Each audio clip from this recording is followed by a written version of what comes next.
الساعة كانت حوالي 2 بالليل، والنوم كبس عليا جدا. فقررت إني أسيب الجثة اللي أنا كنت شغال فيها على الترابيزة وأدخل أنام وأرجع أكمل شغلي فيها تاني يوم. فعلا قامت المشرط جنب الجثة على الترابيزة ودخلت الأوضة ونمت. صحيت من النوم على صرخة عالية أزعجتني جدا، تقريبا هزت الشقة كلها. قمت مرعوب وقعدت على السرير. إيه الصرخة المرعبة دي؟ وجت منين؟ فضلت على السرير شوية خايف أخرج من الأوضة.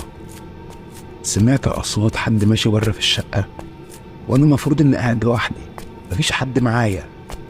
ما قمتش، قلت يمكن تهيؤات، بس الحركة اللي بره بدأت تزيد وكأن في حد بيجري بره قدام أوضتي. اتلفت في البطانية وأنا براقب من مكاني إيه اللي بيحصل، وكنت خايف أتحرك. الأصوات بتزيد وابتدى حد يخبط على الباب. شلت في مكاني خلاص، مش قادر أتحرك، لكن الخبط كان عمال يزيد. وفي الوقت ده كنت سامع النفس بره قدام الباب، والخبط شغال والحركة شغالة والأصوات عمالة تعلى. النفس بيزيد ومع دقة قلبي بتزيد، وخيالات باينة واضحة قدام الباب.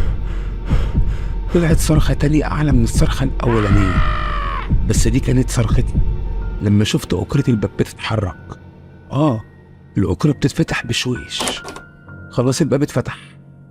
اتخشبت في مكاني وعيوني مبرقة وباصص ناحية الباب ومستني أشوف إيه اللي هيدخل عليا. مفيش حد دخل الأوضة عليا، بس ده خوفني أكتر، لأن في خيالات كتير رايحة جاية من قدام باب الأوضة. حاجات بتعدي زي الريح، بشوف خيالها وبسمع صوتها. كل ثانية بتعدي عليا بموت من الرعب. بتمنى حد يدخل وأشوف إيه الشيء ده وأخلص، حتى لو هيقتلني بس أخلص من العذاب ده. مفيش حد بيدخل، والأصوات والخيالات والصريخ شغال مش بيسكت. أيوة، الصريخ شغال مش بيسكت من قدام أوضتي، بل عمال يزيد ويعلى أكتر وأكتر. خلاص أنا انهارت وأنا مكاني، وأخيرا صوتي طلع وزعقت وناديت: مين بره؟ مين بره؟ أيا كان المخلوق اللي بره يرد عليا أو يوريني نفسه. أنا مش خايف منك، أنت عاوز إيه مني؟ الصوت واحدة واحدة سكت، والخيالات ابتدت تقف ومفيش أي صراخ، لكني سمعت صوت رجلين جاي عليا من الصالة بتتحرك ببطء، وسامع صوت نفس عالي سامعه من مكاني على السرير. الرجلين اللي جاية من بره صوتها بيقرب مني، بيقرب جدا. خلاص الصوت بقى تقريبا على باب الأوضة، وفجأة باب الأوضة اتشد واتقفلت الأوضة تاني عليا. بس الصوت المرة دي بقى جوه الأوضة، بيقرب من السرير اللي أنا عليه. نفس سامعه بس مش شايفه، لكني حاسس بيه. نفسه ابتدى يلمس وشي وأنا ما بتنفس ولا قادر أتحرك من مكاني. تقريبا اتجمدت والبطانية بتتسحب من عليا ببطء. وفي اللحظة دي نور الأوضة انطفى. النور جه وطفى تاني، عمل كده مرتين تلاتة، يجي ويطفي، وصوت الأنفاس بيتحرك حواليا. النور جه بس الإضاءة ضعيفة جدا، يا دوب شايف قدامي بس حاسس بشيء موجود معايا. صوت النفس في اللحظة دي بقى ورايا بالظبط. الشيء ده موجود ورايا على السرير، أيوة أنا حاسس بيه.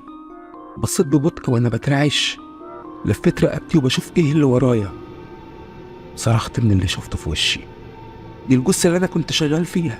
فضلت أصرخ وأصرخ وأصرخ. الجثة كلبشت في إيدي وابتدت تسحبني لبره وأنا مش قادر أقاوم. بحاول بس مش قادر. عندها قوة تقريبا خارقة. خرجتني على الصالة ونيمتني على الترابيزة اللي أنا كنت حاططها عليها. جسمي مفروض على الترابيزة من غير قيود، بس مش قادر أتحرك، وده لوحده إحساس مرعب. أنا متأكد إن في قيود على إيدي ورجلي، بس أنا مش شايفها. ابتدى يمسك المشرط وهو بيقرب مني. صرخت وقلت له: سيبني أرجوك، مش هعمل كده تاني، أرجوك مش هعمل كده تاني. بس هو ليه هدف معين بينفذه، ولا كأنه سمعني ولا بيرد. وهيرد ازاي أصلا؟ ده جثة، بس ده بيتحرك ازاي وجسمه كله متقطع؟ ده أنا فاتح بطنه واخد قلبه وكبده، وكنت قبل ما انام هاخد الرئتين، بس قلت أكمل بكرة الصبح. ابتدت الجثة تزيد في المكان. كل الجثث اللي اشتغلت فيها قبل كده وسرقت أعضائها لقيتها واقفة حواليا، وكل واحد في إيده مشرطه بيقربوا مني. صرخت وفضلت أصرخ. محدش رد عليا وما صعبتش عليهم، وابتدوا يقطعوا بجسمي بالبطيء. افتكرت وقتها كل واحد فيهم قبل ما اقتله واسرق أعضائه. افتكرتهم هم بيترجوني، فضلوا يترجوني ارحمهم، بس عمرهم ما صعبوا عليا وهم بيصرخوا، وانا كنت بقتلهم واقطع في اجسامهم وانهشها بدم بارد. افتكرت حياة كل طفل وانا بذبحه عشان ابيع لحمه، عشان اخد حبة فلوس مقابل كل حتة لحمة ابيعها منه. وقتها اتأكدت ان عمرهم ما هيرحموني ولا هصعب عليهم، اصلهم هم كمان عمرهم ما صعبوا عليا. أرواح كل واحد فيهم جاية لهدف محدد، وهو الانتقام مني وبشدة.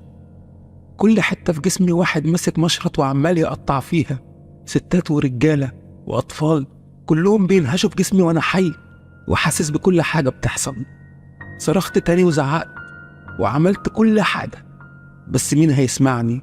ما أنا واخد شقة في مكان معزول عشان نفس السبب، إن محدش يسمع الصريخ والبكاء اللي بيتم في الشقة. امتى بقى اموت واخلص؟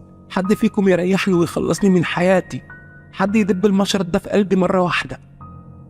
قربت جثة طفل منهم بدون قلب، مش دليل على قسوته، لا ده بدون قلب حرفيا. ما انا بعت قلبه قبل كده بدم بارد وقبضت التمن. قرب مني بمشرطه ومد ايده على رقبتي وشد مشرطه بقوة. وهنا وقبل خروج النفس الأخير مني بصيت لهم ولقيت كل واحد منهم ساب مشرطه واختفى من العدم، وكأنه خلص مهمته على أتم وجه. ودي كانت عبرة لمن يعتبر. لحد هنا خلصت القصة.